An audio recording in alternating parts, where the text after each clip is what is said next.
This is The Wheel Weaves, a Wheel of Time podcast with no spoilers.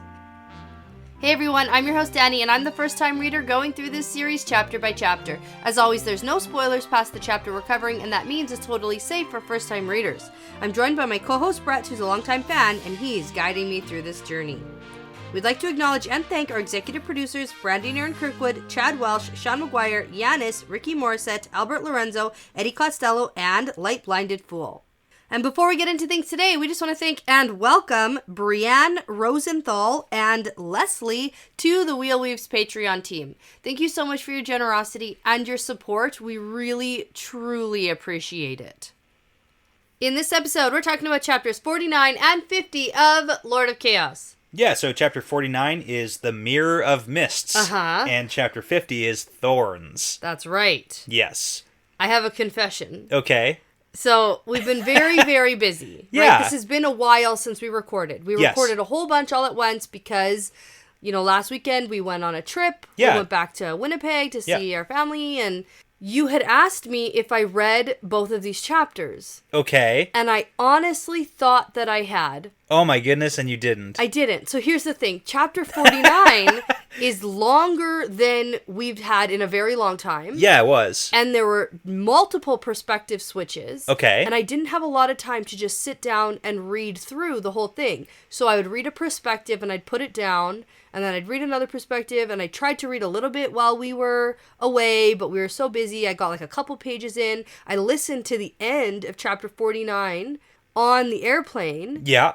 And I thought that was it. Oh, so you never read chapter 50. I really thought that I had read up to chapter 50, and then I'm doing my notes, and I'm listening, and I was like, wait a minute, that's only one chapter. And so doing my notes and listening through chapter 50 this evening, like an hour ago, was my first time reading chapter 50. You know what? Fortunately, for the time for you to make a mistake like that, it was okay. It was fine, because, you know, chapter 50 is the less interesting of the two, it is. we'll say. Well, no, it was interesting. It was funny. It was funny, but it's not like there's, like, critical, huge things that happen. It's like, oh my god. Or anything like that. And, you know, we recorded our Q&A last night where we said I had read up to chapter 50. Yeah. And I feel like you might have mentioned something that happened in chapter 50, and I went, that happened? I don't remember. Yeah, but okay. I just probably didn't remember. So this is like the official first time I've maybe spoiled something for you, like, and it's your fault.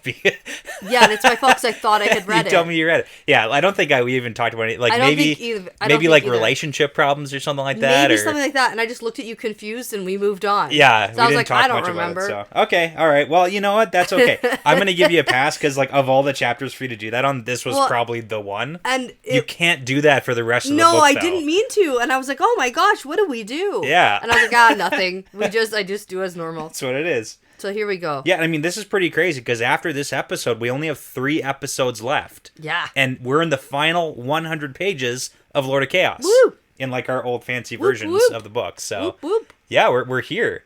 And what's going to happen? Yeah, I don't know. Okay. So. I do have a prediction. Oh, you do? Yeah, after. Do you want to? Okay. Yeah, okay. That's fine. So can I do my fun fact? We'll get into this. First, The Mirror of Mists? Yeah. Okay. Sure. So, interestingly, I'm going to bring you back to a Robert Jordan interview from 1994 at a Lord of Chaos interview session. Interesting. Okay. Yeah. 94. 1994, okay. Yeah. So, it's super fitting for the chapter because it's a bit of an excerpt about the Mirror of Mist's ability. Okay. Yeah. So, I had to... I'm going to paraphrase it a bit because the conversation's a little bit longer, but I'll give you the good stuff. So the question was posed to Robert Jordan, and it was clarifying questions at that point, because remember, just Lord of Chaos had been released. Okay. Right? So this is like big stuff. Mm-hmm. So the question was, can the power really be used to make you different? And the question was brought up as a part of the discussion about illusion, which we find out is the name of it, but also, Mirror of Mists. Well, yeah, and also considering like Moghedien uses the power to make herself look different. Exactly. And we've kind of thing, seen Moiraine do this exact thing before, too. Yes, and also... Lanfear, all the time. No, Varen... Oh, Lanfear. And Varen in the inn to settle all the girls down. Yes, exactly. Did it? She made herself really big? A little bit. So it's like we've seen it... the name hasn't really been brought up until this book as the Mirror of Mists. So it's kind of a big thing. Which apparently Asmodean did teach Yeah, Rand. it was. Also giving it the other name, illusion. Illusion. So Robert Jordan answers, illusion is illusion, so it doesn't fool the sense of touch, so you have to be really subtle about it, such as Moghedien's disguise, so you can avoid detection. So the question is paraphrased, so for example, could somebody make themselves taller? Yeah. But the answer is they could make themselves look taller, but anybody sufficiently experienced would be able to tell that it's illusion. So it's just a really important thing that I wanted to bring up because it's just about the way the power itself works with this ability. You're not physically making people bigger, and we talked about this way back when with Moraine. Like, yeah, hey, did she, I thought she was. Did she actually 'cause I was step like, over how did the she wall? step over it? Yeah. So it's just literally what you see, right? Yeah. That changes. You could still feel a change. So it's a big thing because when Lanfear disguises herself as Else or as Keeley, Yeah. right? So she was really worried about Matt touching her as Else. So that's why, if you remember back on the pathway, she like backed away from yeah. him, didn't want him to come any closer because if you touch, you could feel through the illusion. Okay. And same way that RJ kind of does it very subtly with Keeley was he phrased it as she would move easily for the size of her body. Yeah. Because she's not actually like a bigger person than Lanfear was. Okay, got it. So it's just to keep in mind, the Aes Sedai in this chapter are not actually getting bigger. No, and Lutheran and Rand right away are Yeah. like, oh, illusion. I know this one. Yeah. So anyways, we can talk about that though. Okay. But there you go. Fun fact. That is a fun fact. Thank you. So last time we were here, the Ebudar Saladar crew made it to Ebudar. Yeah. They journeyed. They stayed in places. They made it. It wasn't they got pleasant. Drunk. Wasn't pleasant for Matt. Wasn't pleasant for Matt. Yeah. Matt chose an inn to stay at. Which was very important. Yeah, because of his dice thing. Exactly. Yeah. We don't know why, No. but it was. Yeah, and I got a gut feeling it's not good. No, okay, you're right. Yes, you said that. I don't think his luck is with him right now. Okay, it's like you made it. Unfortunately. Yeah, and then the women met the queen Right. and became Thailand. new BFFs. BFFs. Yeah. Uh-huh. Best fucking friends forever. Oh, yeah, okay. Yeah, I was okay. like, are you swearing or are you being funny? Yeah, no. Okay, I got it. Both. I thought you were going to say, like, I don't got anything. Okay. Chapter 49, the Mirror of Mists, and the chapter symbol's the rising sun, because we are effing fleeing. We are going. We are running. Getting out. We are bouncing. Yeah.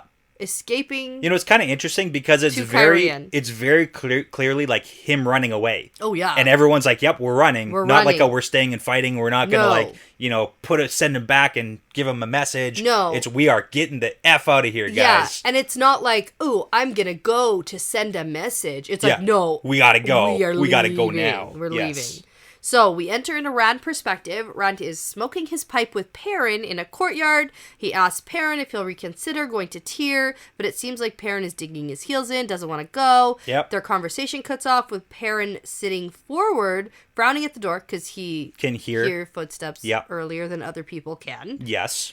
Loyal comes through the door. Yay. And he's, happy. Everyone's happy. Big reunion. He made it here fast, so it's like Perrin owes him that money because of that bet. Because that's funny. Awesome. Ha Perrin's ha. like, did you find the steading? Did you stay long enough? And Loyal's like, I just wanted to see it. I don't need it. I have no longing. Yeah. I'm good for another 10 years. You know, that is interesting, too, that Loyal feels that way, because if you remember Elder Hammond and his mother, we're all off on the whole, oh my god, he's going to die, he needs to be in a steading Yeah. immediately, and Loyal doesn't seem concerned. No. But also, I want to point out, if you But missed he's it, young and hasty. He is. But it's kind of like when you're young, you can do stuff like that. Sure. You can stay out longer than when you get older. Yeah. It's a thing. I got it. Yeah. Okay. I was going to point out that Rand does not like the fact that Min shared the viewing with Perrin about how Perrin needs to stay close to Rand, otherwise something bad's going to happen. Yeah. He's like, she had no right to tell him that, blah, blah, blah. It's like, okay. Okay. Because that's Whatever. kind of Perrin's reason, one Yeah. of the reasons for not going to Tyr. Yeah. All right, so now a pretty funny thing happens where Rand brings up Loyal's mother. Oh, yeah. And Loyal's like, what? Where? What? Is she here? Oh, my God. Oh my god, my mother. Oh my god, Hilarious. Elder Hammond. They're together with Aerith. They were What? all here. And Rand brought them to the Two Rivers after Perrin and the group had already left.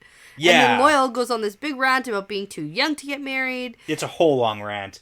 Yeah. There is a funny thing, too. And he's like, Perrin, you don't even understand. Fael listens to you. And then he almost, like, chokes to death. Yeah. And ran out to, like, slap his back. Yeah. He's like, Perrin, not. No, she does not. But it's funny to see that that's what Loyal's perception of Perrin's relationship with Fael is. Like, that's what he thinks is going on. Aerith would never listen to me. And it's very rude to not listen to your wife when you're in Ogier. Right. So.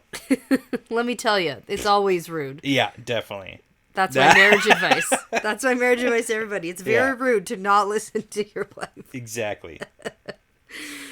All right, so during Loyal's long story about sort of what's going on, he's like, oh, wait, Aerith? Yeah. Remember Aerith? Oh, she was so beautiful and so smart and listened to all my stuff. That was the most important part. She listens really well. Yeah. To all of his long conversations about the ways. And then that starts around thinking about how Loyal's mother and Elder Hammond thought that Loyal needed to spend more time in the steadings and how there are waygates near them. And then he's like, oh, Loyal, I want to put guards on all the waygates and I need someone who can find them and talk to the elders and get their permission. Yeah. And then Perrin goes off. Loses his shit. And I have to say, go Perrin. Yeah. You know, really? Something interesting. Oh, I was going to say, like, not your beeswax #1 Perrin, but also... Also, you're right. He's right. Yeah, Perrin is 100... But literally, like, last page, Perrin just told Rand that, hey, man, if you fail, everything in the world fails. Yeah. So I got to be here to make sure you're okay and help you out. But also, don't use your friends. Don't use your friends, though, man. No, but I have to say, I like this sort of temper in Perrin, because it's interesting. Fael is dragging it out of him slowly. Do I think that it's right for him to stick his nose in the business that Rand's doing? I mean, like, maybe give him some advice or something. Yeah. But, like, he goes off. Like, he does. Angry. It's like a fight. Sending Matt off to the Aes Sedai. Trying to get me to go to... And you know the guys from the Two Rivers. You know some of them, man. You trying to send us to Tyr to face Samuel, and now sending Loyal off as soon as he's arrived. Yeah. And then Loyal's like, oh, don't fight, guys. Not you. Not you. No, there's a lot of, like, interesting and kind of wrong information, too, because Rand was pretty upfront with Perrin about, like, not going to tell you the plan, but you're going to be safe. You're not even really going to fight. No. He did kind of bring that up previously, too. Yeah, and if you agree to go, I'll share the plan with you. But Rand's also doing this thing with Loyal for his own good. Yeah. Like, he wants Loyal to be in steading so that he's, like, healthy, and this is a way he can get him to spend more, like, force him to spend time. Yeah, it's kind of fun. It's good. It works for everybody. Yeah. It works for everybody. Except Loyal going to Elders right now on, like, a Dragon Reborn mission is a good way to get him sent back to his trapped in a steading. Yeah, exactly. They're going to hold him down. Yeah, he was avoiding steadings, if I recall correctly. Yeah. Anyways, no time for that now. No. Because something more interesting than their fight happens. Min comes sprinting in. Oh, yeah. Super dramatic. She immediately tells Rand, they're coming, they're on their way right now. Oh, my goodness. Oh, my God. And it's kind of a big deal. Rand's like, don't panic. And then we learn that there are Aes Sedai coming to see him. Yes. And it has been 5 days since they have come to see him. Yeah. And sent no explanation as to why they didn't show up. Yes. And apparently, Min thinks that Demira is, like, sick in bed or something. Yeah. That's the best guess. So clearly, the Aes Sedai are also keeping Min in the dark on what happened. Yeah, but because we knew that they were going to do that. We know that they know that she's kind of in that relationship. They don't know the extent, probably, but they know something's up. So they've kept it super secret. Yeah.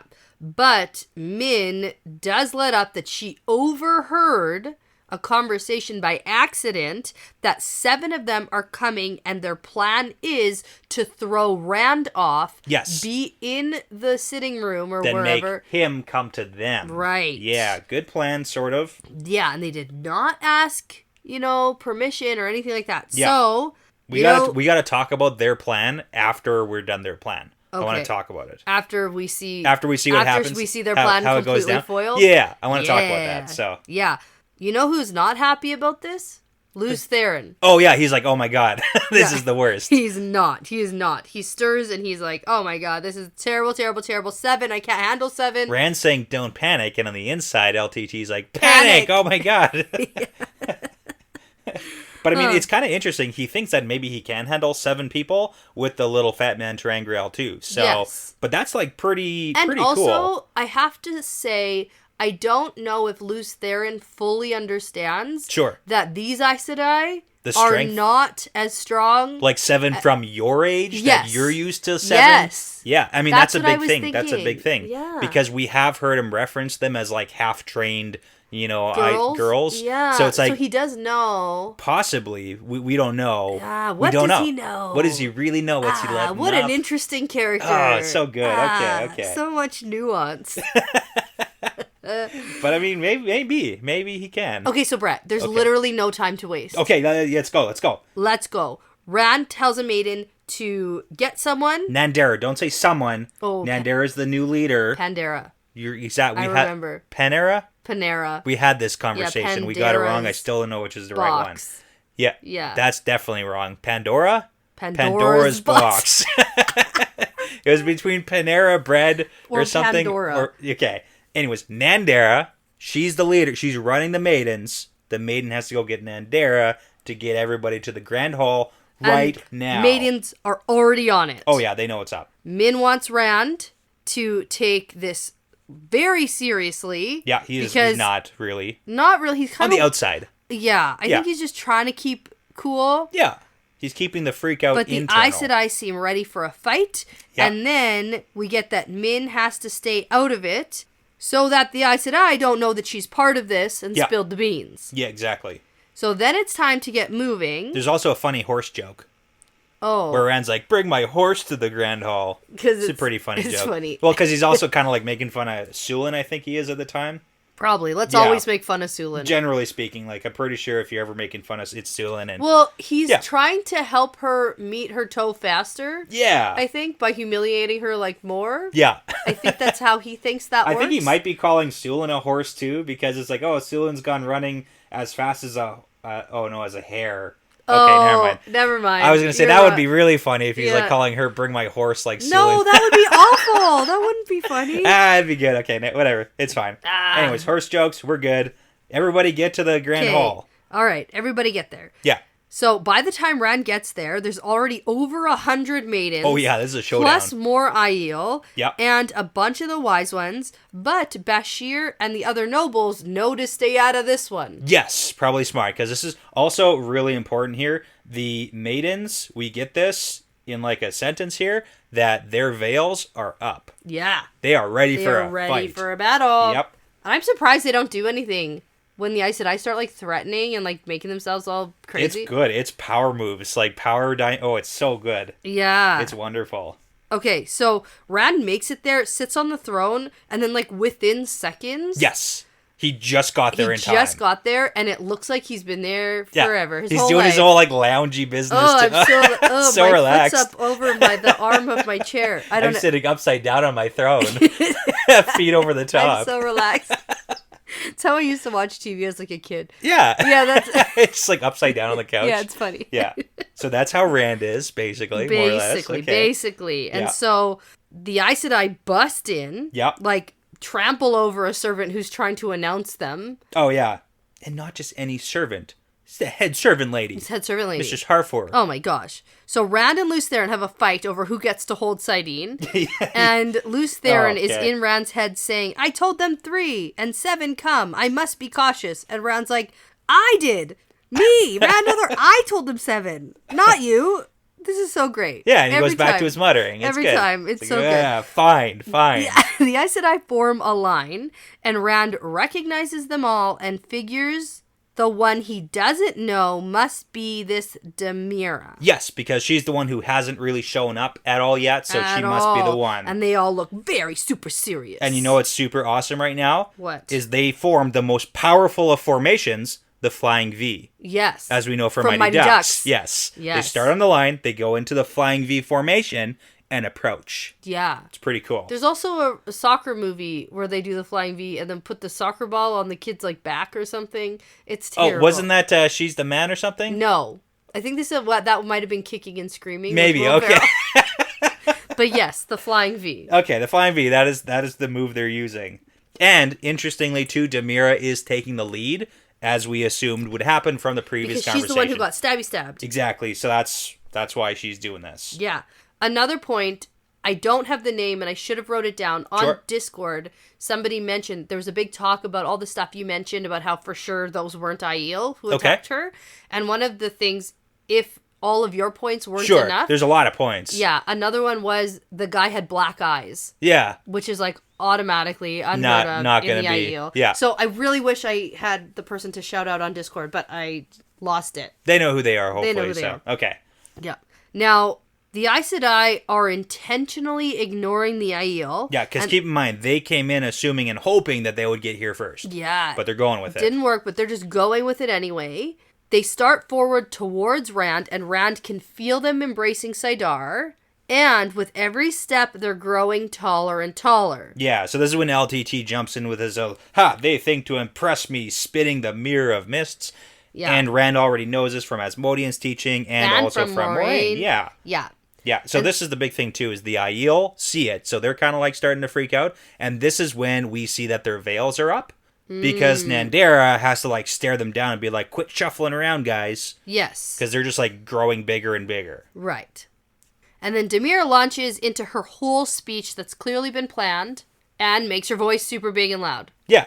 Now, before they get into the speech, though, Yeah. and we get into the whole thing, it's a really super weak reference. Oh, but it's going to work because It's we got new gonna shot work. glasses. We got new shot glasses. We got them from the post office today. I'm super, super pumped to take these shots. Yes. So here's a very weak Harry Potter reference about how wizards can use magic to make their voices big and loud and heard all over the place. Awesome. It's a power move for them, too. It is a power move. Okay. Or you're an announcer at the Quidditch World Cup. Okay. That, too. Okay. Do they ever do it for, like, intimidation tactics? Voldemort does. Oh, at does the he? Battle of Hogwarts. Smart. Yeah, he yells makes at all his- those children. Well, he makes his voice heard everywhere. Ooh, that's a good one. Yeah. Okay. I don't know if these Aes Sedai can do that, though. Who No, knows? probably not. Probably not. No, they can't. I doubt it.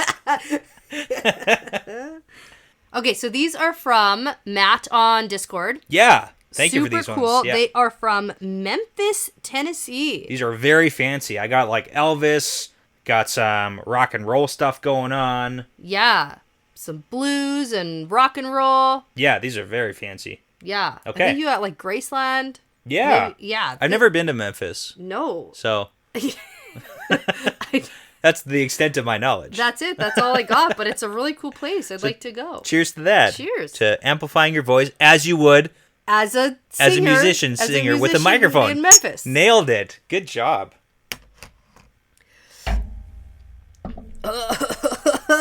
What a perfect reference. Oh my god. Okay. Ugh, that's so gross. That was a bad one. I didn't like that. Okay, all right. You okay? Yeah. Okay. It just tasted bad. I don't know what to tell you. Okay, I'm good. Okay, let's go. Okay.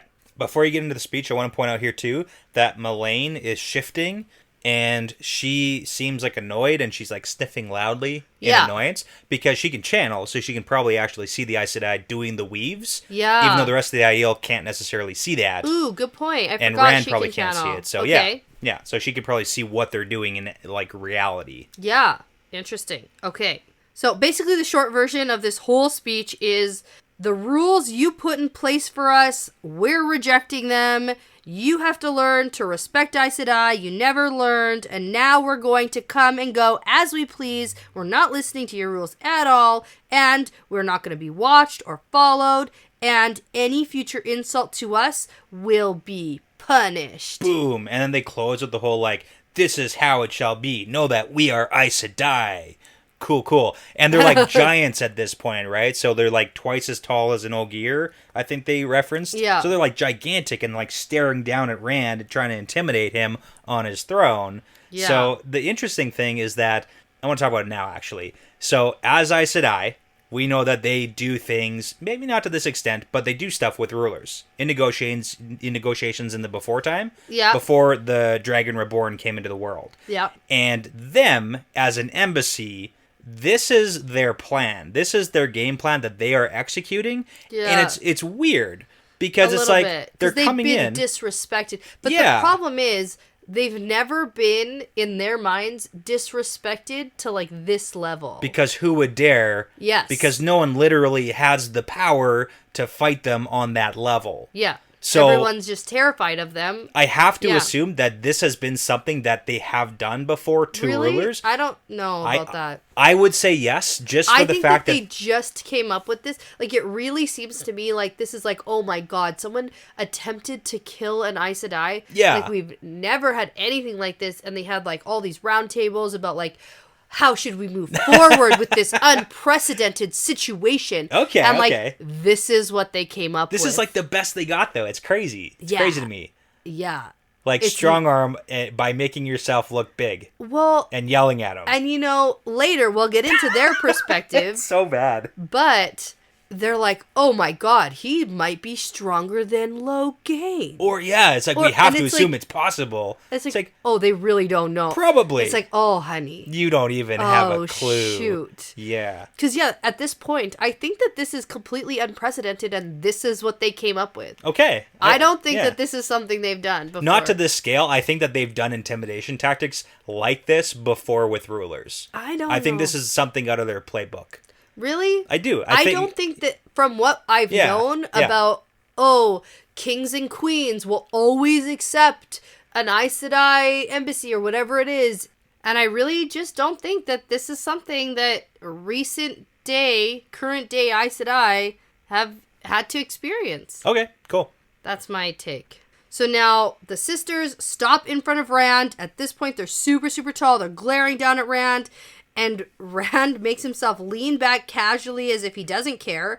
And as if Lews Therin isn't screaming in his head about striking now. We gotta do it. Also, now Mullane is watching Rand to see if he looks impressed or whatever. Yeah. Kind of like gauge his reaction to this whole they're clearly trying to intimidate you. Is it working? Yeah.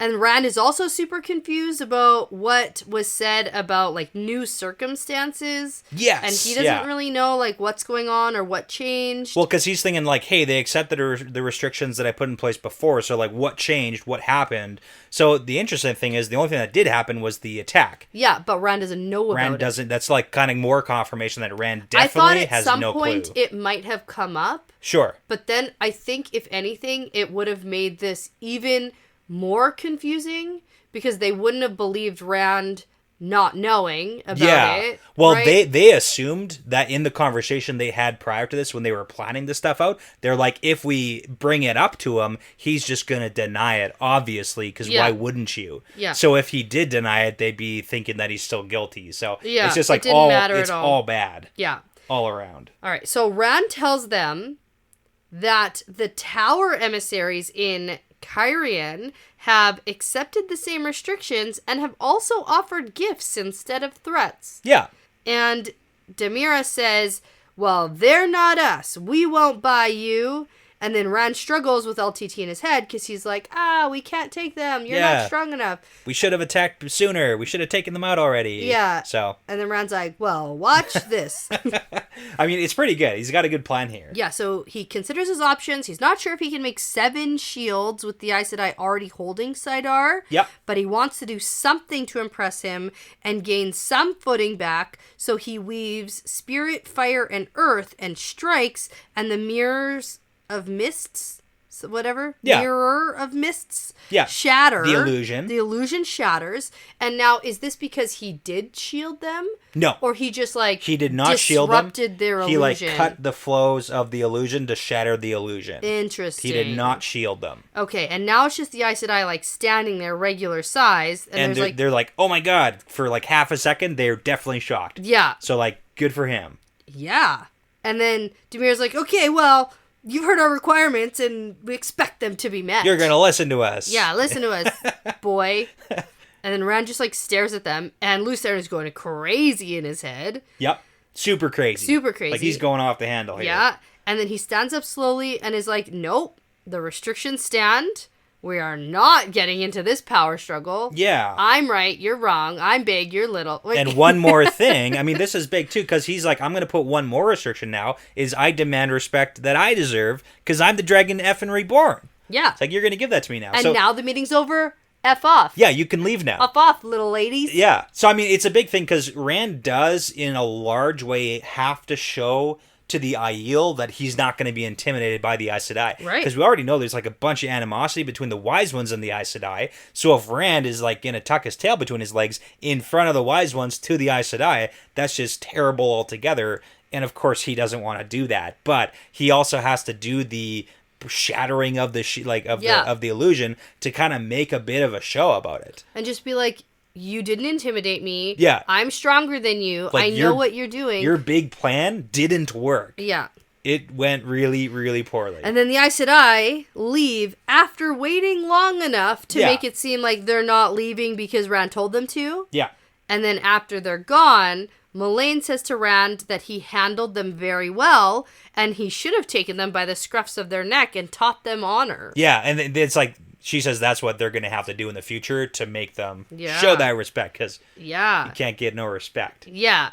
Rand tries to make a joke about how that's the way he should handle the Wise Ones too. Yeah. That gets a little bit of a chuckle out of Bael. Yeah, but Bael's also very disgruntled by how Molayne is talking about Aes Sedai. Oh yeah, he hates he this entire he hates everything about this. Because he doesn't know what the Wise Ones know about Aes Sedai. Yeah, and they're still Aes Sedai to him. Them, a little right? bit. Yeah, they're still that, way more powerful than me, so I don't want to be a part of this. Okay, so bottom line, Rand is super confused about this. Yes. That's it. Yes, and the Aes Sedai are not happy. No. Yeah. That's fine, though. Yeah, no, we're okay with that. Yeah. So now we have a perspective change to Min. Rand had told her to stay with Perrin and Loyal, but Faile had come to collect Perrin. Yep. And Min told Loyal that Rand didn't have any right to make her stay anywhere, and Loyal was like, that's true. Yeah. So Min went to spy on the meeting. She heard everything, but didn't see very much except for the Aes Sedai being giants. Yeah, so no, extra viewings to kind of figure out if this is the whole, the big problem is the viewing about the Aes Sedai hurting him, all that stuff. Yeah, and so Min thinks there's two problems with this. Yeah. One, Rand's demand for respect is a problem because there's no way the Aes Sedai are going to do that. Yeah, that's 0% chance that that's going to actually happen. So it's you're kind of setting yourself up for failure. Yeah, that's fair. But they're also setting themselves up for failure. Oh, I agree. Oh, yeah, for sure. Also demanding respect. For sure. I don't know about you, but anyone who demands respect, that's earned. It's not, this is bad. Bad situation. Nope. And number two problem is that the Aes Sedai have some reason for acting like this, and Min doesn't know what it is. Yeah, so she doesn't know about the stabby stab thing. Shoot. So Min takes off to get back to the inn, hopefully to find out what's going on. Yeah. And now I thought she was racing back to beat the other Aes Sedai. Okay. So that she's hanging out in the inn. Gotcha. When they get back. Yeah. No. But she doesn't really seem to be very concerned about them knowing where she is or not. Well, they're pretty clearly leaving her to her own devices right now. Yeah. They're not really preventing her from going anywhere. Yeah, I just they're thought, not talking to her. In my mind, I just thought maybe it was super obvious that, Min's not at the inn right now. So she's definitely at the palace? And she definitely was at the palace telling Rand, how else would he know that we were coming? Yeah, I think it's just she's not even on their radar, really. They don't really care because they don't question her, they don't talk to her, they don't ask about Rand. I know. They really just leave her alone. Yeah, and I guess it doesn't matter at all. No. Okay. I mean, if they're gonna leave her alone, it doesn't really matter. So. Okay. All right. So Min makes it to the common room. There's a whole bunch of warders in there, and she goes over to one of them. Yep. Mahiro. My hero. I love him. He's great. Yeah. And she's formed a bit of a bond with him. We get a big backstory. Huge backstory. And he's sort of her type. Yeah, but he sees her as a younger sister. Yeah, in a different circumstance, different age, something. But he can dance, he can recite poetry. It doesn't matter. I don't care at all. He can do music. So she asks him super casually if there's anything that happened, since I left. Yeah. And he's a bit playful, but then he's like, well, he knows what she's up to. He gets it. Yeah. Yeah. There's something to do with Rand that's upset all the Aes Sedai. Yeah. It's kind of it's a funny dynamic between the two of them, and we've never heard of this guy before, so there's no backstory besides what we get now. Literally zero. They just have to be much. it's not too much. It's fantastic. It's a great backstory. Fine. But I like how later Min is I was talking to Mahiro, yeah. who's an older guy He's who I'm much not older, into at all. And Rand has no idea what's happening. He has no clue. Literally no clue. Yeah. So Min and Mahiro's conversation is interrupted by some commotion in the common room. Yep. 2 Aes Sedai are coming back from the baths that Min recognizes because... 2 new ones. Yeah. Excellent. Because the last time she saw them, they were both in Saladar. Yeah. And it's the 2 Greens who were originally sent to the Waste. Yes, because that's of where the rumors were. That was so long ago. It was so long ago. Oh my god. When Rand was in the Waste, and the rumors of him being in the Waste were true. Yep. That was so long ago. Yes. That's crazy. Yeah. Yeah. So Bera and Karuna. Yes. And they had the 7 warders between them, which is a big reason why they were chosen. Right. Lots of warders, more That's why protection. there's so many warders here now, too. Yeah. Yeah, there's a whole bunch of them. Yeah. Okay, so Min is watching them, and she catches an aura around both of them at the same time, and it's that brownish yellow and deep purple, and Min knows what it means. Yes, very important. And it turns out you told me what it means, and I didn't believe you. Yeah, well, okay, maybe. But it's like blood, death, and the one power and all that stuff. Yeah, she explains it later. Yeah. But you thought it was like bruising. Yeah, and you thought it was something to do with Ajas. The brown, the yellows, and the purples. Yeah. Or like reds and blues mixed together. Perfect. I love it. It works. Nope. Yep. That's no, a it thing. doesn't. Nailing it. Okay. So Min also hears the tail end of their conversation. Yeah, this is so bad. Okay. And like they're just talking super openly. Oh yeah, they don't give a F. Yeah. That's the entire... Alana should have brought him to heel long since. Super important. I would have. Yep. When she arrives, I will tell her so. Okay, remember that for later. And then Bera says he should be leashed, and before he can do more damage to Andor. Okay. Because she's Andoran. So they want to bring him to heel, and Bera thinks that he needs to be leashed. This is bad. This is not how you should be talking about the Dragon Reborn. Nah. People, come on. No, and especially considering they were the ones who went to find him. Oh, yeah. That was the attitude? Yeah. Yeah, bad attitude. It's good they didn't find him. It's very bad. Yikes. Okay. Bad for Rand. We need to talk more about this once we get to the end of this chat. Okay, let's keep moving forward here. Okay, so Min asks how these 2 got here, because now there's 13 sisters in Cairhien. 9, then 2, and that's a big problem. 11 and 3. Oh my goodness. So many. Yikes. He says that they followed rumors of Rand that landed them here, and he also tells Min a little bit more than maybe he should, because he says maybe the sisters have decided to teach Althor a small lesson in humility. Yeah. So I want to bring up a little topic here just to kind of make the thought train move here. So Rand, we just saw, is super concerned about whether or not he can handle 7. Yeah, and he did. And sort of. He didn't shield them, though. He but didn't that's try. the point. He I didn't wanted try. him to try. Maybe he could, maybe he could. That's not the point. The point is... I think he can. Just bear with me for half a second here. So why is 13 so important? Because why are we skipping 8, 9, 10, 11, and 12 Aes Sedai, where 12 or 11, which it currently is, should be just as terrifying as 13? Yeah. Because what can 11 do that 13, 11 can't do that 13 can? I thought in the that scale was of him thing. being worried about the 7 maybe not being able to fight off. Right. And the point is that we know with Aes Sedai, 13 is also like a ceremonial number. Yeah. Where if you're gonna do stuff against men with the power, is you bring 13 because that's what the law and custom is. Got it. To like gentle them. Okay. Right. So it's just like something to think about. It's like, why wouldn't he be as concerned about 10 Aes Sedai? Right. He should be, because they could also probably gentle him, or like at least shield him. Yeah. Right. So it's just something to think about. It's like, why is 13 that magic number to run away at? I told you, bad number. Yeah, it's unlucky. Yes. Yeah, I know that. Well, so does Rand. Yes. Okay. Yes, he does. Okay, so Min takes off back to the palace to warn Rand about what's going on. Yes. So, perspective change back to Rand. Yep. Min is back with him. She's just told him that there are officially 13 sisters in Cairhien. Lews Therin is fighting very hard for control of Saidin. And Rand is like shaking. Yeah, he's like really fighting him off. Yes. Min tells Rand about the aura around Bera and Karuna, about the blood, death, one power, all in the same place at the same time. It's a big thing. Whatever it actually means.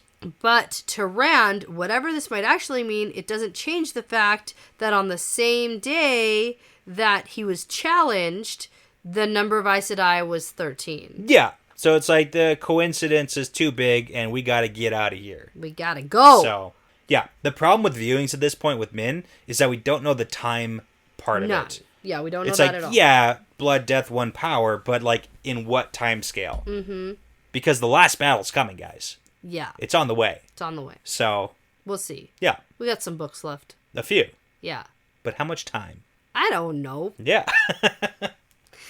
Okay, so this is where Rand decides it is time to get the F out of Dodge. Gotta bail. Get out of here. Bail. Time to bounce. Yeah. So he tells Min, you're coming with me and I'll protect you. And then he tells a maiden to find Nandera. Yeah. And tells her to get as many maidens as she wants to take. Yeah. Big mistake. That's really important. Huge. Yeah. Well, no, I actually like it. It's like we can all leave. It's a mistake on his part, thinking that it's going to be 20. Yeah, it's like, okay. Yeah. So we also need to meet up in Perrin's rooms, and we get that Perrin, Loyal, and Fail are to be alerted. Yes. And everybody's coming. Everybody We're joins. all going. We're all and going. Also, lots of paper. We got lots of paper. Got notes letters to write. Let's do this thing. So then Rand tells Min that they're going to Cairhien, and he thinks that Min is acting a little bit off. So he's like, I won't hurt you. And then she, like, spins her knives and is like, I'm not helpless. Yeah. So, I mean, there's a thing, too, because he's in the void this entire time. Because he's trying to, like, hold off LTT from, like, completely losing it. Yeah. So he's thinking that he's coming off a lot harsher than he means to be with Min. Yeah. So there's that dynamic, too. Like, that's nice. Yeah. Here's something. Okay. I think that maybe not this circumstance, but in a different circumstance. What are you going to say? I want to see LTT. Oh, I knew you were going to say that. You think that hold. Rand should let LTT just, like, have a little bit of that? Yes. I think that LTT is a little more skilled and knows what he's doing. And be like, hey, man, you take this one. Yeah. You know, especially if he wants the people dead. Like, if whoever he's fighting, if he's fighting a Forsaken or something, for example. Sure, no, yeah, I get it. Like, let's say we're face-to-face with Samael. And it's like, oh my god, I don't know how to beat this guy. You do it. Yeah, like, especially it's when... It's like passing the remote, or like the Nintendo controller. The baton in a race? No, passing the controller to, like, your older brother to be like, I can't beat this level. You beat it. You beat it for me. It would be like that. Yeah. If he's, like, in front of... Like, when he was chasing Ravine around and was like, I don't know what to do How the heck did we catch this guy? Yeah. Let LTT have some power.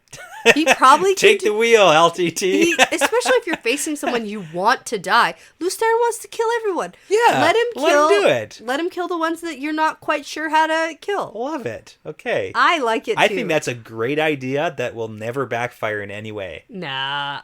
Okay.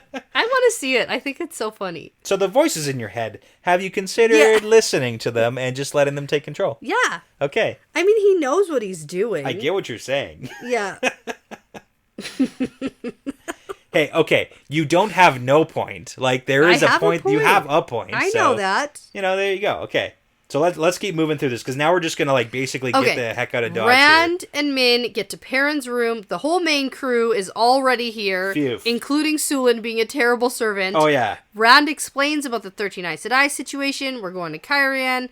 We also have Gul, Bane, and Chiad. They're all coming too. We're all here. A lot of stuff is going on with them that Rand doesn't understand. Yeah, well, because it's like the Bane and Chiad hand talk to each other, and they're like, we're going to go with Fail. And then Gul, which we've seen, is like, I'm going to go with Perrin. Since the whole Stone of Tears stuff. Long time ago, but that's what's happening. Rand doesn't get it. So now, when I read this, sure, and it was like Loyal's going to Cairhien, I thought to myself, oh no, Loyal's gonna be so far from the other Ogiers now. Like, this is the saddest thing that's ever happened. Oh, he is so happy. And he's like, yes! He's like, oh, Cairhien's not far enough. My mother is a famous walker. He's just like in the back corner doing like fist pumps. Like, yeah, we're getting out of here. Yeah.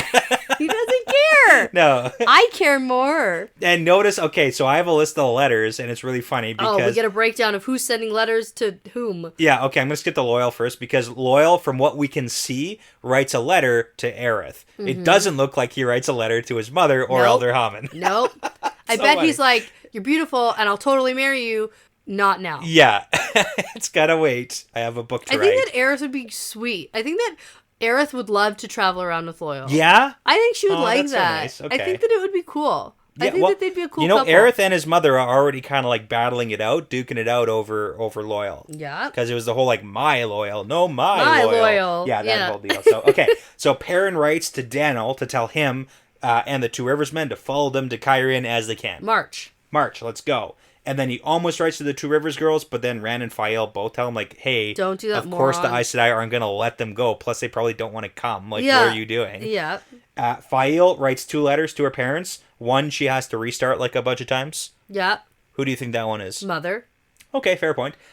Min writes to the male friend named Mahiro, and that's where she's like, he's an older gentleman. Don't worry, don't be jealous. And Rand's like, huh? Okay. I got a crazy old man in my head. Oh, man. Okay, and then Rand writes to Taim, warning about the 13 Aes Sedai, but also to stay away. And then he writes the letter to Marana, which we get later. Yeah, so, it's a good one. It's a powerful... He's good at writing letters. Yeah. Not like dumb Perrin. Can't write a letter. Elaine. Only 7 to 12 days to write a letter. Yeah. Yeah. Okay, so when everyone's ready to go and their letters are all done, Rand says to Nandera, do you have your 20 maidens ready? And she's like, 20? You said as many as I wanted, and, you know... We might not come back here. So I have 500. And I drew the line at 500. You're welcome. Yeah. And so Rand doesn't argue. He's like, whatever, let's get out. Yeah. So he makes a gateway. Everyone heads through to Cairhien. And Rand is very wary. He's wiped out. From all of this struggling to keep Saidin away from LTT. Yes. Like, Loyal has to carry him to his Yeah, that's big. That's a big thing. Yeah. I mean, he's also physically big to carry. And I think that there's just been a lot mentally going on. A little bit. There's a little bit. On top of the physical stuff. Yeah. Yeah. He's running himself ragged here. Yeah, he's going to take a little vacation, though. Just like a half a day here. No, like 10 days. Yeah, he's taking like 10 days off. He does stuff in the 10 days, okay? He Barely, specifically though. It's says... like a working holiday. He's like, hey, it was 10 days, but I was still busy, guys. Not really, though. Okay. He finds it relaxing. He's not zip-zapping all over the place, checking on everybody and micromanaging the school. That's true. We're doing a little bit of a fast forward here, so I like it. Oh, yeah. Okay, wait. Okay. We're not there quite yet. No, we're not. That's in the chapter that I didn't read. Oh, the worst. Okay. I know. Okay. So, you know what? If it was gonna be like a very interesting one, I was going to like reread it because I haven't read it like in my book at all, and I don't like that. Yeah. You honestly probably don't. Like, honestly, of all chapters, if it was going to be one where it was like, oh, super snip snap interesting, then I would have reread it before I read the next chapters. But I don't know if I will. Yeah, that's fair. Yeah. Let's see how much we can take out of that. Okay, perspective change to Marana. Oh, this is good. I actually love this perspective. Give me a reminder of Marana is the leader of this embassy. It's super important. Marana is the Grey who's the leader of this embassy. Who has been sent from Saladar. Squashed like a bug. She is, at the end of this chapter, no longer the leader of this embassy. No, they literally but sit on her. Very important dynamics here. Because you are all about like, oh, Varen might take control. Yes. Varen did not take control. And Varen might have. Maybe. Subtly. Maybe. Like, she subtly influenced, I think, a lot of things that were happening. Marana doesn't think so. Nah, Marana doesn't know what's going on. Marana doesn't know what the hell's going on, so that's fair. No, these other two, though? My goodness. Okay. Yeah, this is big. Yeah. Oh, there's... Okay. Because they don't even know. They don't even know. They don't know. Okay. I also love that they're, like, traveling... But, like, everyone in Saladar's trying to travel. Oh, yeah. Like, already doing it. It's happening. People are, like, just picking up toilet paper through, like, mini gateway portals. No one's doing that. Everyone's doing that, okay? Okay. Never again. Stuck in the bathroom. So, Marana is sitting and considering the letter that she's received from Rand. Yes. And the letter reads, the number 13 is considered unlucky, and I'm going to Cairhien. You may follow me with no more than 5... other sisters. That's important. That way you'll be on equal footing with the Tower Embassy. I will be displeased if you try to bring more. Don't test me. I have little trust left. Yeah, and she notes that the last 2 lines almost seem in a different hand from the rest. Yeah. So maybe that's like some of the LTT creeping through. I would love that. Like, I am not happy about this. Yeah, almost rip the paper. Mm-hmm, yeah, definitely. Okay. So... You know what the worst part about this letter is? Oh. This is like, oh my god, this is the worst. I can't believe he would talk to an Aes Sedai like this. The letter was addressed Marana, not Morana Aes Sedai, yeah. and not Morana Sedai. This is why just I think Morana. they've never experienced this. Oh, man. Just the level of insult Yeah. at this. It's like, Right? Like, I really don't think this is something they've experienced before. okay, hey, fair point. I just like to think they have like a little mini playbook of like, these are the things that we do. Maybe. And like maxed up is like, make yourself big and tall and shout at people. Well, and I mean, like, that's clearly a strategy. Like, Yeah. That's what my point was. They've used it all before. But to intimidate leaders, like, I didn't say every time. I said, like, this is in their playbook. Maybe. It's in the playbook. I think they have to be very... Like, the worst of upset. the worst. Okay. Yeah. Okay, so the rest of the embassy is sitting around, mostly quiet. Yeah. We're And waiting. Now, we hear some of the conversation between the Aes Sedai. Okay. Karuna is disgusted that anyone could send a letter like that to This is her an Aes first Sedai. interaction, too, with Rand, pretty much. Yeah. Like, she hasn't been here for any of the previous For stuff. any of it. Yeah. She's like, ugh, he's disgusting. She was traveling to the waste and then had to, like, turn tail. Yeah. Bera is amazed that they've rediscovered traveling. Yeah. Fair point. Rafaela? Yep. I don't remember. So that's actually Rafaela. Mahiro is Rafaela's order. Okay. But she's part of the embassy. Okay. It's fine. It's fine. She is not happy that Taim has gathered at least 100 men who can channel. Okay. And they don't know how many sisters it'll take to handle so many. But... Pause. Doesn't matter. It doesn't matter, because I also want to talk numbers with you real quick. Sure. Let's think about this. Mm-hmm. So Mazrim Taim has 100 in the school from what we know of right now. Had 100 He has like more now. a week ago. Like a week ago. Now he's got Now like he's got, like, 150. 350. But this is the thing. Yeah. So she's like, oh, how many Aes Sedai is it going to even take to like solve this problem? So do you remember how many Aes Sedai there are in total? Like, no. Wait, let me think. Yeah, think about it for a second. Just like ballpark numbers. We don't need 500. 1,000. about 1,000. 1,000, okay. Ballpark, there's like maybe 1,000. However, that's split about a third in the tower and a third in Saladar, give or take, and like the rest, rough numbers. those are probably those runaways. Well, okay, there's not like 300 and okay. Not in McGuire, but like spread Just like out throughout over the world. the country. Over the world. Yeah. But that's the point. It's like there's about a third. So there's like 300. And that means that if every single one of like one of these factions went right now Yeah. to the Black Tower, you're still probably not like coming out on top necessarily. No, definitely not. 100% no. Like, I would, it's too especially late. if they come in like guns blazing, like Yeah. crazy. I mean, like maybe if they all link or something. Like if every single one in Saladar went 300 versus 100, let's like all link oh. in circles and go roaming around Saladar to defeat Samael, though. that's Remember the game. that? I do remember that. Maybe of if course. they bust into the Black Tower, all linked with novices and stuff. Yeah. But that's the thing, is like even with a united tower, like you have to Yeah. send half of your Aes Sedai. All of them. Like you have to send all of it, and it's too late, man. It's too late. It's too late for this. Yeah. Yeah. And they're thinking like, oh, we'll have to settle this later. Yeah. There is no There settling is no this later. Anyways, okay. You know, we did have a pretty interesting conversation in our Q&A yesterday Yeah. about how whether or not the amount of power that you're drawing all Yes. the time means like how much stronger you're getting and how much taint you're using. Yeah. And does that mean you're going crazier? Faster. Yeah. And so that was a very interesting conversation we had, and I just remembered it when we were talking about the Black Tower. And if that means that they're getting stronger and stronger because they're using more of the power all the time. All the time, yeah. Then they're that much stronger than these Aes Sedai. Yeah, they're not like weakling little novices. Yeah. They're people who can, Blow shit up. blow shit up probably. Like that's what Rand wanted. He was like, make weapons out of these guys. Yep. So, okay. Yeah. They'll deal with it later. Interesting. That's like a book 8 problem. Yeah, probably, right. It's like Let's book 9. Let's see how this goes. Yeah, okay. Okay. Anyways, we're ending on the point where they have confirmed that Rand and the crew, they did in fact leave. Definitely left. Demira's got like an informant, and Varen sent Thomas to check on the Two Rivers men. Yeah. So it's like, yeah, they're gone. So Miranda thinks about how she was so worried about Varen taking over her embassy, but in reality, Varen barely did anything compared to what Bera and Karuna are doing right now. So like Varen didn't really do anything except for suggesting that Demira like take the lead on this like interaction. Yeah. So she hasn't really stepped on toes at all besides that one time. Okay. but Bear and Karuna are just like the worst. Steamrolling. Oh yeah, hard. So Karuna is clearly starting to call the shots, even asking where Alana is so she doesn't have to repeat herself. And Marana thinks to herself that she's not sure if Bera or Karuna is in charge here.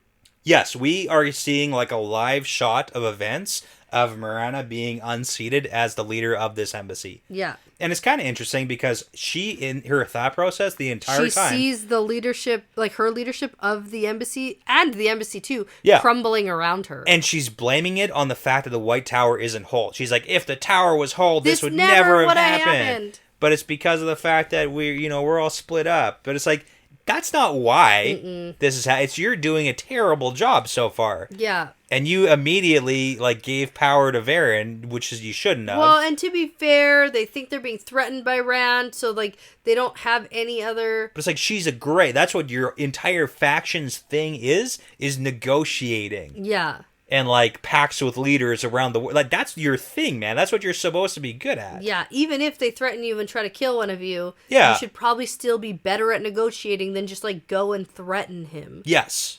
To someone who is literally... You have to know that that's better. Oh, man. And why they're not deferring to her as the skilled negotiator. I mean, that's the problem with the entire Aes Sedai, though, is they've never been challenged before. They've never, in the history of, No, and so I think at this point, probably Bera and Karuna are strongest in the power. Okay. Because I have to believe, I don't know why, I think that the Greens are probably strong in the power. Okay. Because to be the battle yeah, I get that. And to want to go into battle and fight, you probably have to have a certain amount of strength. Sure, if you're super weak, you're not going to be I want to be on the front lines. You'd be I want to study history. Probably.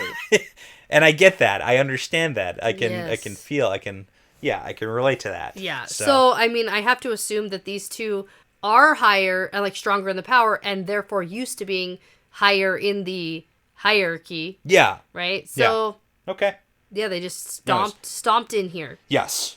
Now, finally, Alana shows up and Bera and Karuna ask her if she has anything to add to the news that Rand is in Cairhien. Yeah. And she doesn't actually even know that. No, she knows he's gone to the east. Yeah. But yeah, and then Karuna berates her. This is big, so I want to talk about this. Yeah.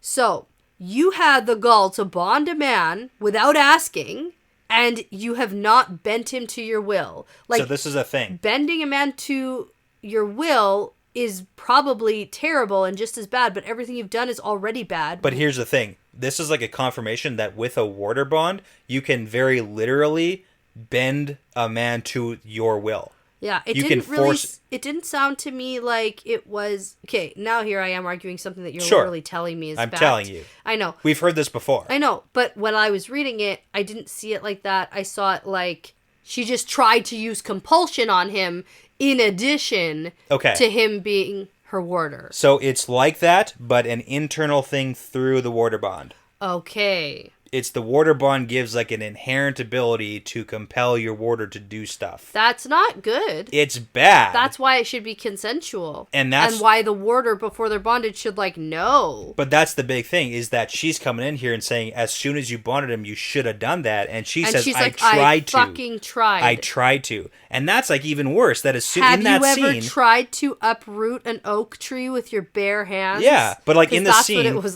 with Alana and Varen and Rand, it's she tried literally in the inn to compel him basically through the warder bond to bend to her will. Yeah.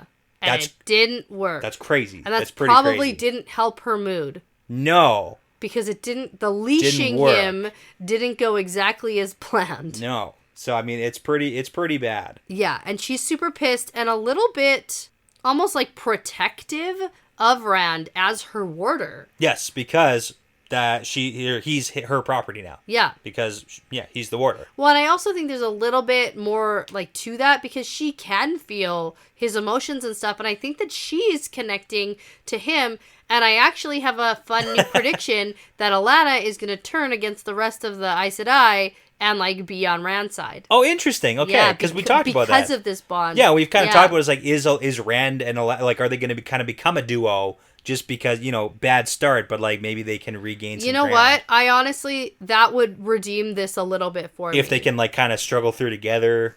Kind of. And, kind of get onto the same page. Because even this, where she's oh, you haven't heard? Yeah. Yeah. Well, I already freaking tried. So, yeah. Okay, I like that prediction. Okay.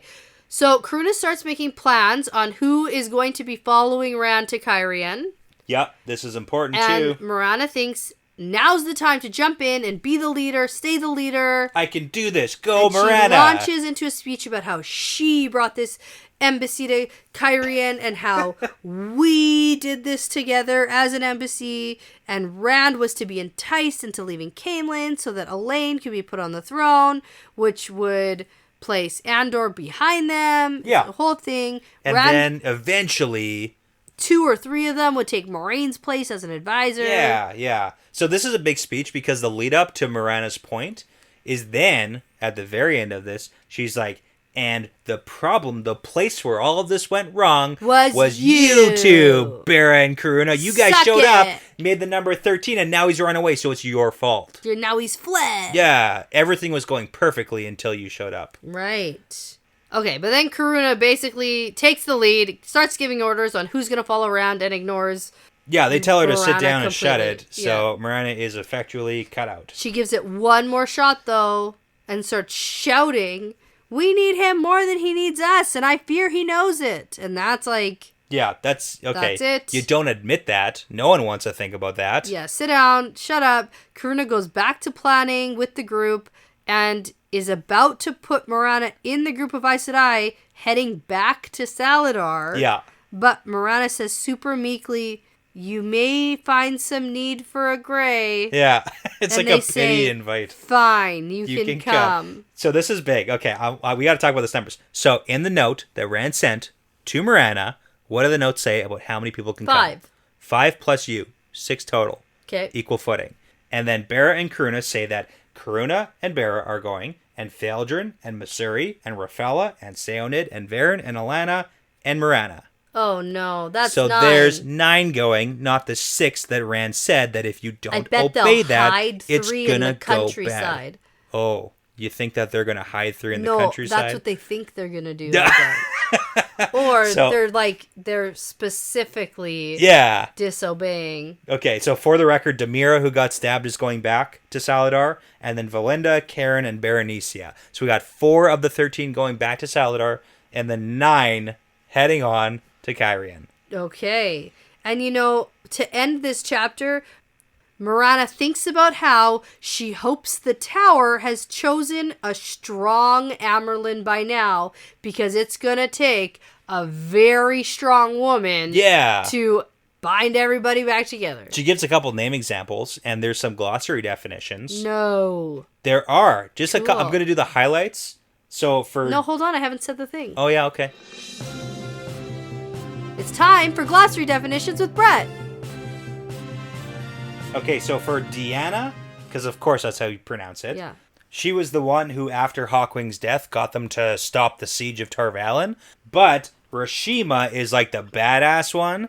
And Rashima was a green Aja Amyrlin called the Soldier Amyrlin. And the cool part about her was that her body, after she died during a war, her body was discovered after the battle, surrounded by her 5 warders and a vast wall of Trollocs and Myrddraal, which contained the corpses of no fewer than 9 dreadlords.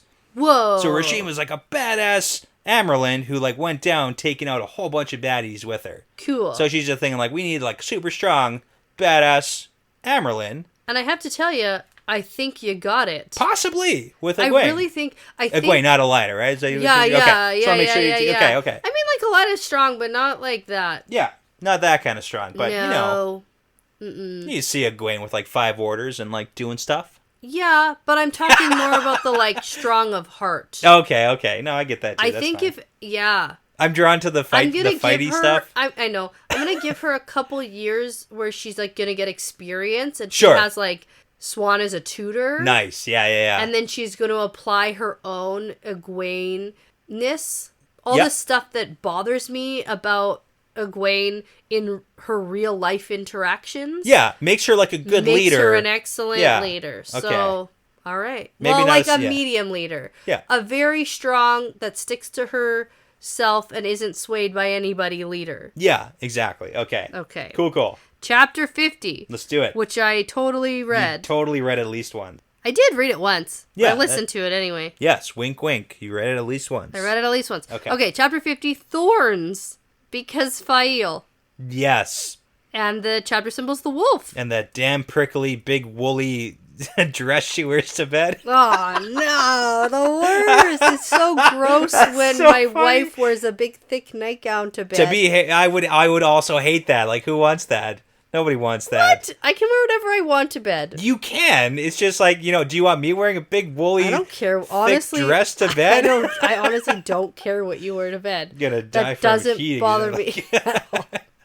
Okay, so we enter in a Rand perspective. Rand and crew are now in Cairhien, and Rand spends the rest of the day in his rooms, mostly laying in bed because he's super wiped out. He's super wiped. Min, Sulin, and the Wise Ones spend a bunch of time making sure he's okay, looking in his eyes and making him jump up and down and stuff. Gotta do the health checks and everything. The health checks. Yep. Rand finds his flute from Tom hidden away. Yeah. Tries to play it. He's lost his touch. He's not as good.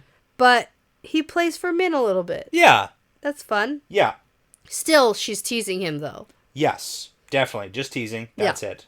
So, the Wise Ones all take time talking with Min because of the news of her viewing has spread, and... Yeah, for the record, this entire chapter is just like a fast forward of 10 days of like stuff that happens. So it's literally all just stuff that happens. Yeah.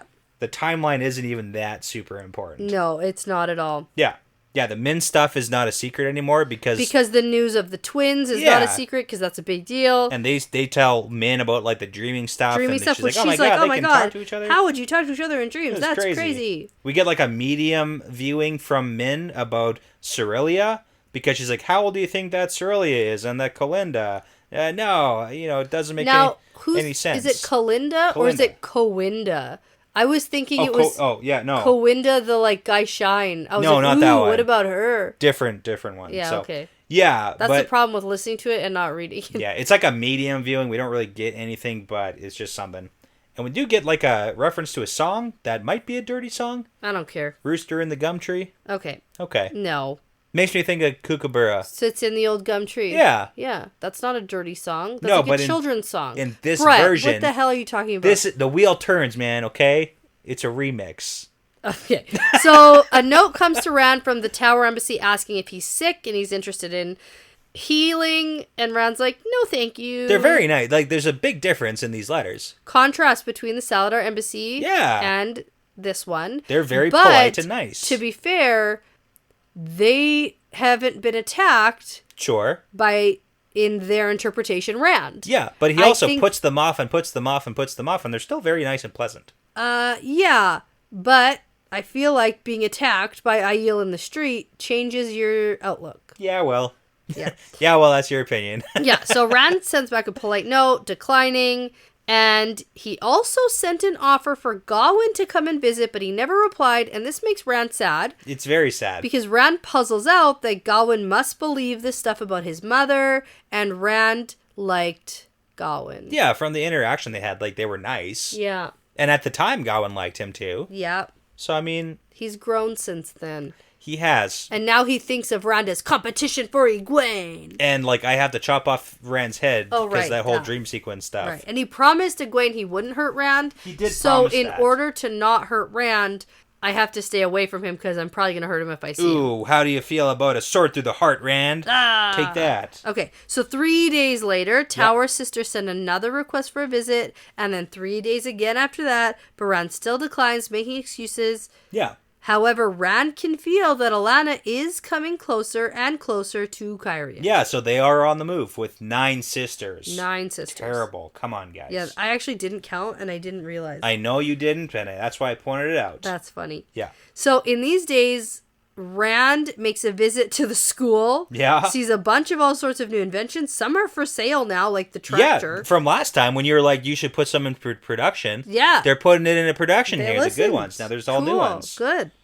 So Rand tries to have, some conversation with the Herod Fell guy, but with Min there, he gets distracted too easily. Yeah. Min seems to think this is funny. And then Rand is like, hey man, I need you to puzzle out some stuff about the seals on the Dark One's prison or the last battle. Yeah, I have the note that he wrote. So it is important. We got to talk Do not bring the girl. She's too pretty. Yeah, okay, so Herod Fell is the philosopher guy who he's trying to, like, get to study the philosophy stuff so he can learn more about the last battle. Like, this is important stuff. I think not just philosophy. I think he knows, like, history and stuff, too. Yeah, exactly. Right? But it's like history, okay. philosophy. It's like, this is Herod Fell. This is the guy. The academic. Yes, the academic who's, like, it. also, like, super wishy-washy and has a tough time paying attention. Sure. So the note says, and let's break this down real quick. Belief and order give strength. Have to clear rubble before you can build. Will explain when see you next. Don't bring girl. Don't bring girl too pretty. Yeah. That's the part I picked up. It is good. But it's just in the context of the seals on the Dark One's prison and the last battle. He knows something. We got something. Sure, except he's fishing. He went fishing. And Rand can't see him now. Yeah. Even though it's very hot outside and he's gone for days. Okay. It's like, maybe. Where is he? Maybe he's not coming back. We're left on a cliff hanger. Fishing. Well, maybe he died. Why would you even say that? That's rude. You just rude. said it's very hot and he's been gone for days. And he's old and weird. No, So, like, maybe No. we're left on this, like, ooh. Ooh, what happened to Aaron? Drowned in the lake. Oh, no. Oh, no. Okay. Oh, that's funny. Forsaken. He knows too much. Ooh. Oh, okay. Maybe he found out some information. So this is the thing, though. He's gone fishing in the middle of a drought. So it's just like he's a weird guy. Yeah. Anyways, okay. Let's keep going here. Okay.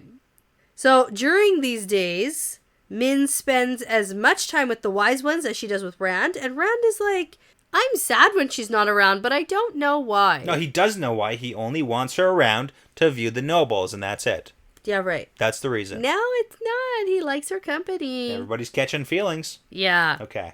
Okay. I like her suggestion. It's pretty that funny. she will become his light skirt. Yep.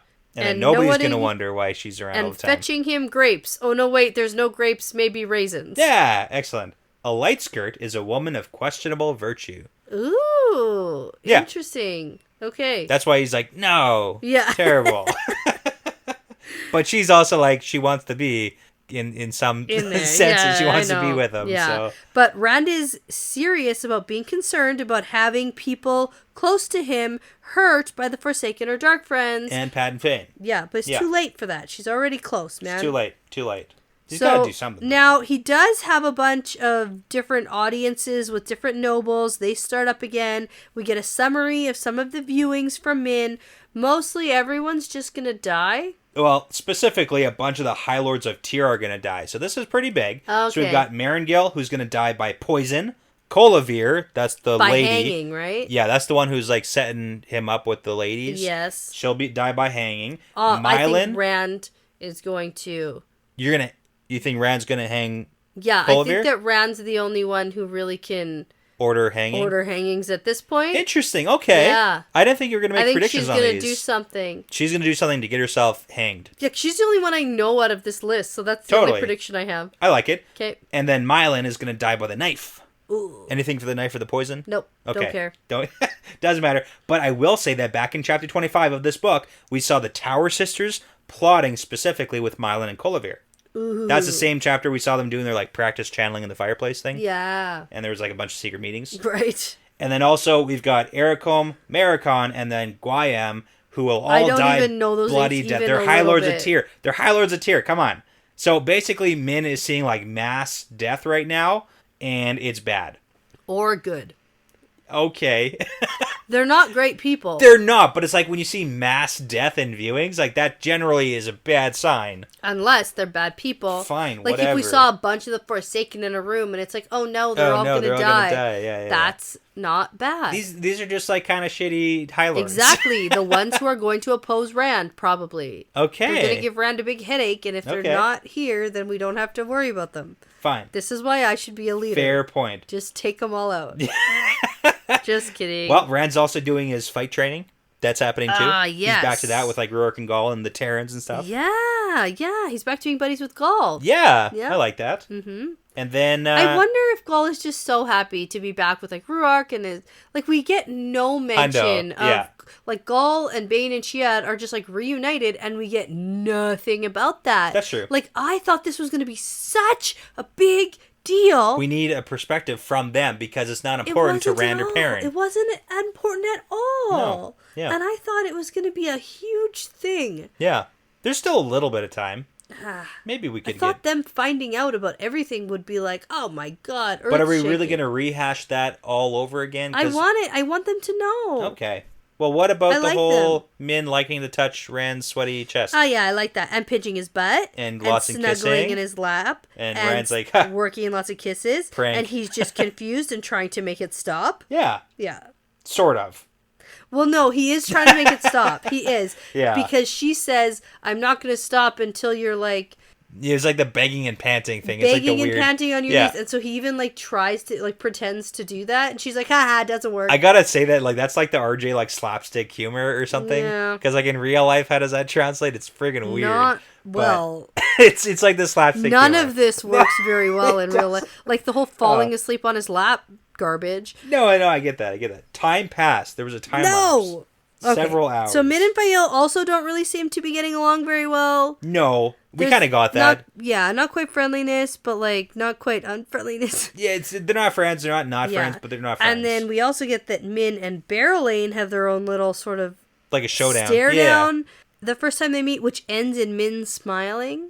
Yeah, but it's like, is it forced smiling? Or is it like, I know something about you? Possibly. And like, Barrelane isn't interested in Rand. No, I don't think it's about that. Yeah, okay. I think that, I'm not quite sure. Like, because they do like their sway kind of like Yeah. But I think it has to do with Min's probably viewings or something. Okay.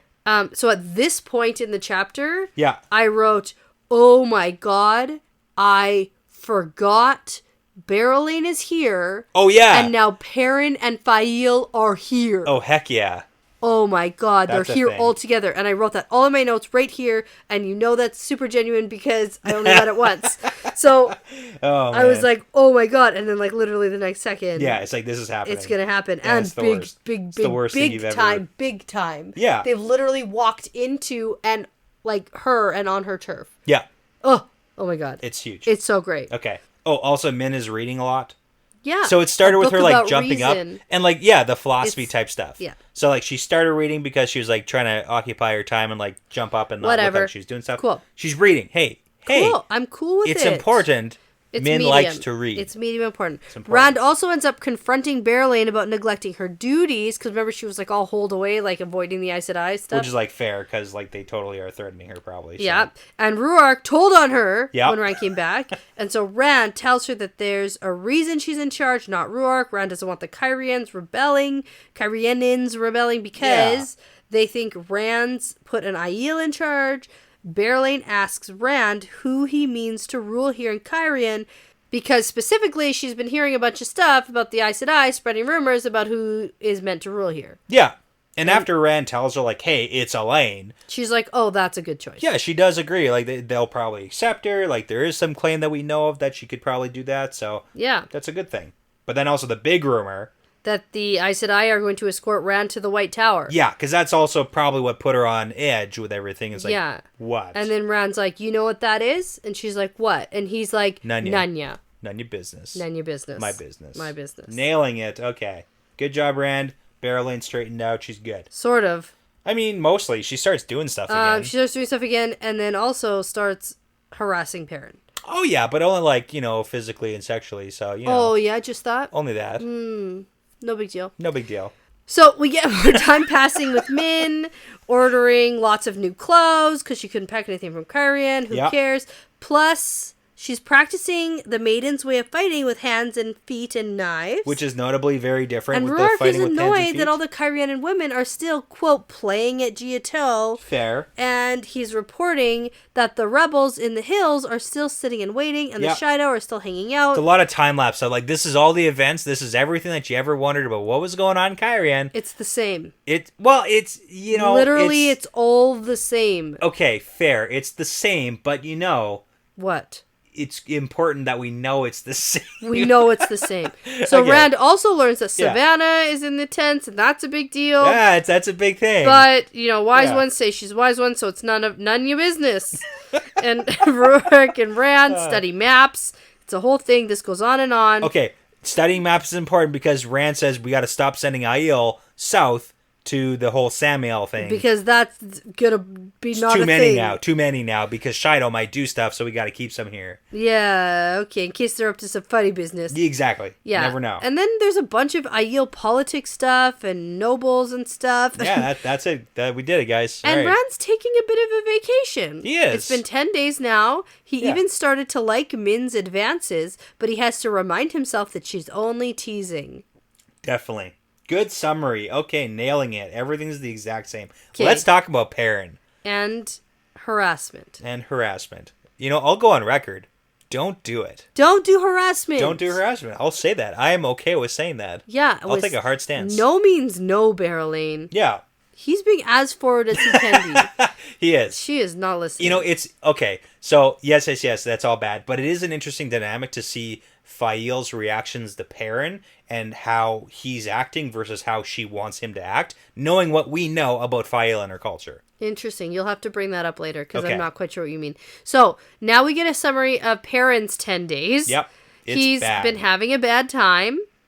He's ended up spending most of his time hunting with Gull and Ruhr. Let's put hunting in big quotations mark because it means leaving the city Yeah. and staying out forever because I don't want to come home. Yeah. So Perrin's Okay. problems are with Fael, or maybe Barrelane, or maybe both. And I was Yeah. like, yes. That's the problem, man. Is Here like the we fact that go. you don't know. Here we go.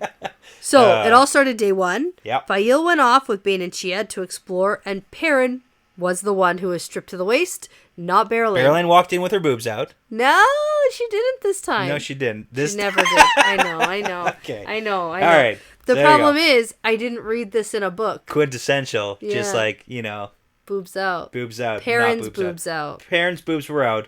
Washing. Yeah. Barrelane happens to appear to compliment his beautiful back. Which is, fair. It probably is beautiful. And she mentions that she's heard he's come with a wife. Huh. And Perrin's like, yep, I have a wife, and I love her, and let me put a shirt on, and I'm happily married, and Can't she's be going caught to come like back this.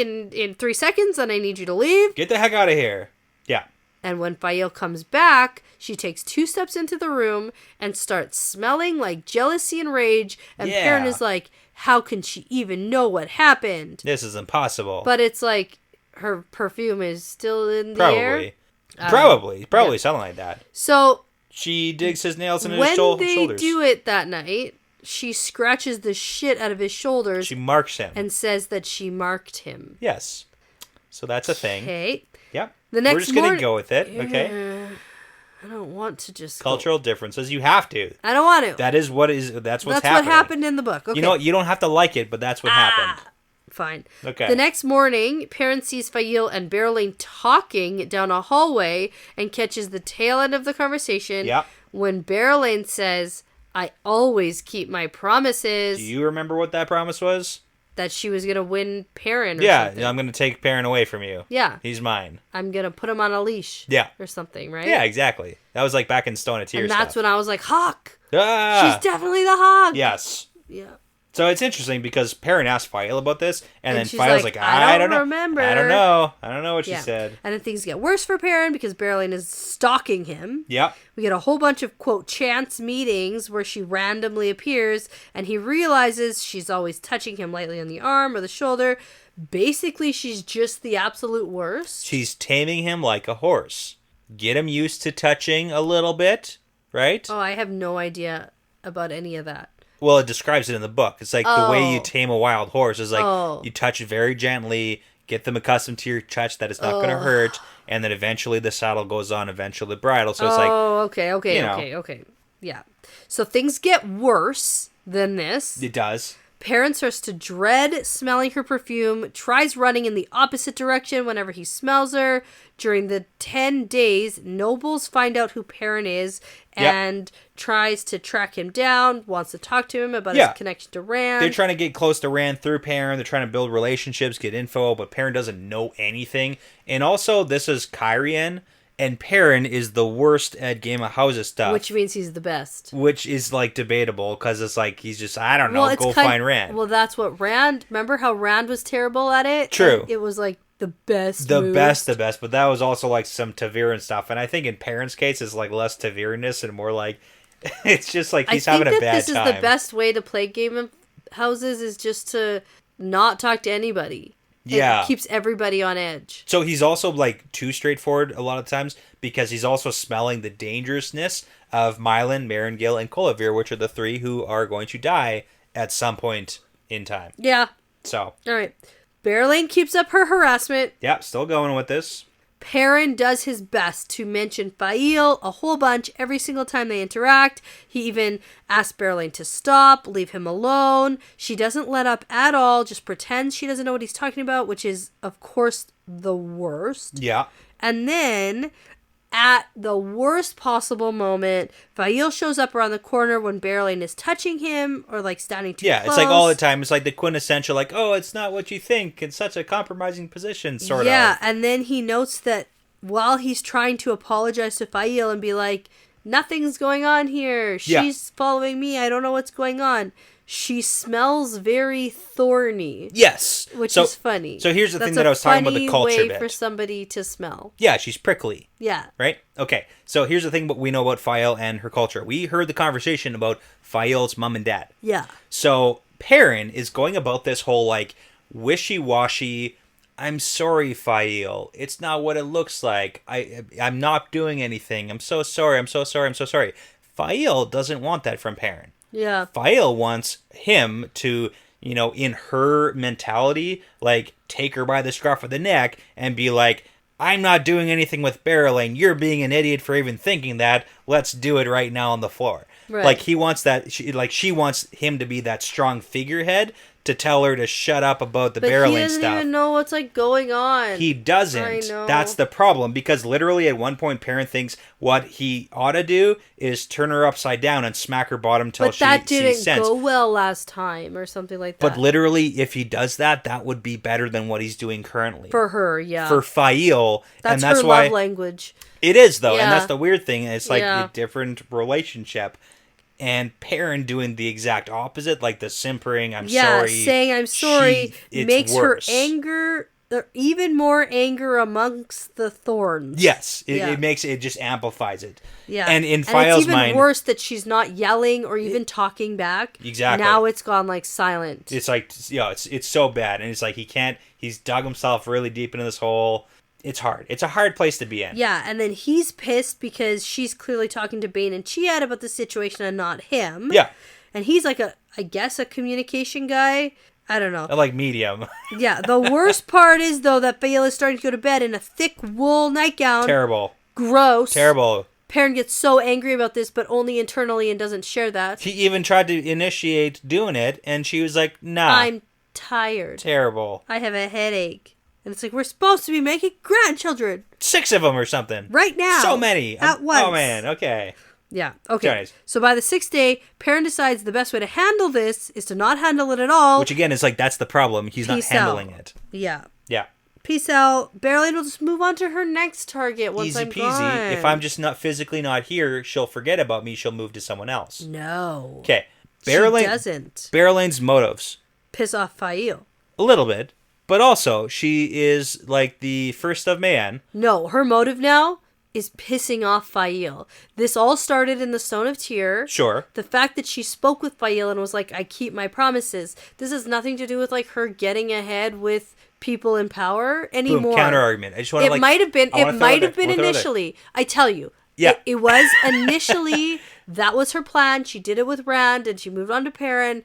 Initially, that was the plan. Yeah. Now, the motive is pissing off Fael. Probably at least 99, 98%. I'll go 96%. Oh, more than that. 4% is still because, like, if she can, you know, get with Perrin, that's like a strong allegiance for man. 4% is 100%, like, absolutely. 96% piss off Fael. 4% good strategic relationship. No. All's fair in love and war. 100% Fael. Okay, so now here's the thing. This doesn't work. Berelain is still waiting for him every night. He doesn't understand why she won't move on. This is a terrible situation for Perrin. Terrible plan that he's trying to enact here, too. Oh, it's all terrible. Everything about this is just terrible and awful, and I hate all of it. And I actually did like Berelain, and this, like, knocked her down like 18 pegs. Yeah, that's fair. I knew it was going to happen at some point. Yeah. Because she said it was going to happen. Yeah. But actually, like, witnessing it happening, it's like, ugh. It's really bad. Yeah, and I thought maybe she had matured, like, since being put in this role. You know what we need? We need Ruark to step in. Yeah. And be like, hey, you two, cut it out. Because it's like her dad or something, right? Yeah. Well, that's what he did in the stone with literally I know that. Violin. Yeah. Brilliant. Here's the thing, though. When Perrin thinks to himself, I'm going to get out of this by leaving. Yeah. That's when I had the light bulb. He's going to go to Tyr. Oh, so are you still on the whole he's going to Tyr he's thing? Going. You're okay. That's my prediction. I love it. He's going to go. He's going to get out of this. He's going to tell Rand, okay, I'm going to go for you. What's the plan? But you have to, whatever it is, he wants to stay close to. That makes a little bit of sense, too, with the next perspective, with the last one with Rand. Yes. That's for sure something I connected to this. I'll tell you why after. Okay, good. Because I don't know what you're talking about. I'm trying to link your theories together. No, my theory doesn't link. But this is like the whole, he's got to escape Barrelade. Sure. To fix his relationship with Fael. And the whole, we have to leave Cairhien away from her. Yeah. Might be the best solution. Let's you know what? The entire premise of these two chapters, like, just get the heck out of here. Let's go. Get out. Okay, so now we're going to perspective change back to Rand. Yeah. On the 10th day, Rand receives another request from Coirinn, the Grey in charge of the Tower Embassy. Asking for an audience, just as polite as the first three messages. Very polite. And Rand thinks Alana must be about halfway between Caemlyn and Cairhien now. So he's getting better. Yeah. At like judging distance. Definitely. Not just like somewhere to the west, like he can tell kind of. He also judges based on the feeling of how far she was 10 days ago to where she is now. So, but it does mean that they're moving pretty quickly. And we kind of understand, like, hey, between the two, 20 and days. And it should be enough time to equalize the number of meetings he gave the Saladar Aes Sedai, which is 3. Yeah. And he's going to give the Tower Embassy the same amount so everyone's on the same footing. But no one cares. Well, he thinks that the Saladar Aes Sedai will care because if they're on equal footings, they'll be more likely to throw their support to him.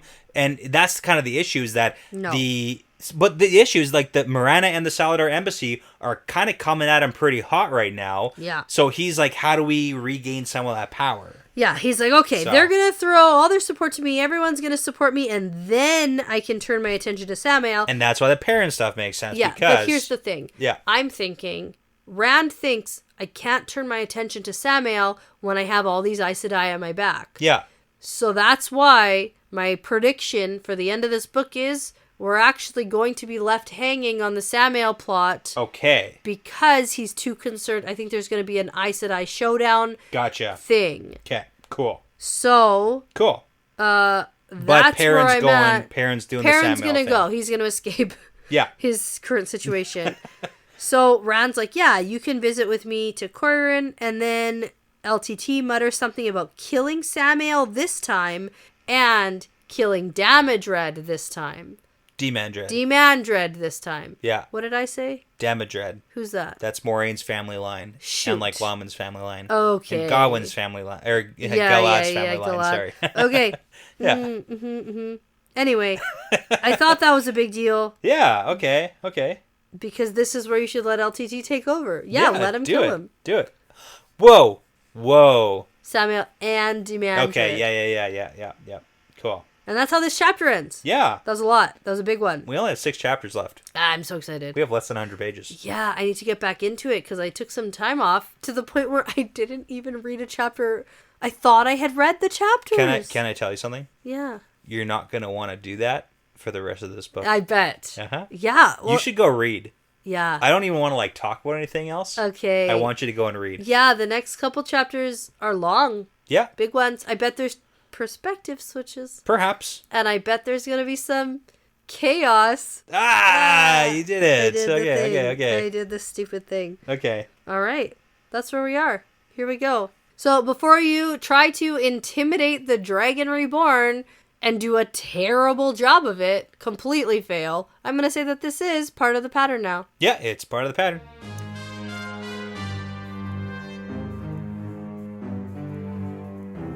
Thanks so much for listening, everyone. The Wheel Weaves is hosted by Danny and Brett, edited by Danny, produced by Danny and Brett, with Essen, Passion Socks, Mozyme, Moltude, Benjamin, Michelle O'Brien, Jamie Young, Cody Fouts, Megan Smiley, Jonathan Reese, Vince Lewick, and Margaret, with music by Audionautics. If you are interested in supporting us and the podcast and also getting some really cool exclusive merch and access to early episodes and bonus episodes, you can check out our Patreon at patreon.com/thewheelweavespodcast. For general information about our show and us, like how to send us shot glasses, how to join our Discord, how to get in touch with us, things like that, for all things The Wheel Weaves, you can go to thewheelweavespodcast.com. Please be sure to give us that 5-star review because it really does make a huge difference. And tell a friend about us because referrals really are the best compliment. Thanks again for listening because this really is part of the pattern now.